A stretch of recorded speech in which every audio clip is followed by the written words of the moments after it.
বলো। ওমা, হ্যাঁ, কি রান্না করছো কড়াইতে? এই যে কচুর শাক। ওরে বাবা, কোথা থেকে আনলে কচুর শাক? এই যে আমাদের দোকানে বিক্রি করে, হেভি তাই? আনছি। ও, তাই কি দিয়ে মানে কি দিয়ে রান্না করতেছো? রান্না করলাম, এই যে বাদাম দিলাম। বাদাম দিলা? হ্যাঁ, ও, বাদাম গুঁড়ো করে দিলা?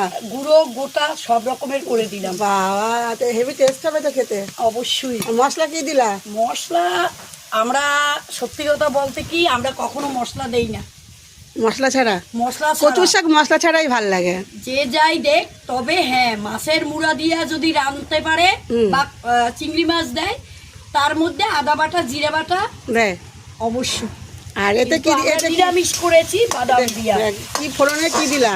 ফোড়নে 5 ফোড়ন, তারপরে জিরা, সর্ষা, রাঁধুনি, তেজপাতা, শুকনো লঙ্কা, সব কিছু ফোড়ন ফোড়ন দিলাম। মানে সবকিছু ফোড়ন দেওয়ার একটাই মানে গন্ধটা খুব সুন্দর আসবে। হ্যাঁ, হেভি তারপরে- গন্ধ বেরিয়েছে কিন্তু হেভি। হেভি গন্ধ বেরোইছে। আবার হলো খাবি তো গন্ধরাজ লেবু দিয়া। ও বাবারে, দেশি গন্ধরাজ। হ্যাঁ, আমাদের দোকানে দেশি গন্ধরাজ। হ্যাঁ। ও, আর কি রান্না করলা? আর রান্না হয়েছে ভেন্ডি ভাতে, আলু ভাজা, ডাল হবে, বাহ। টক ডাল, চাটনি।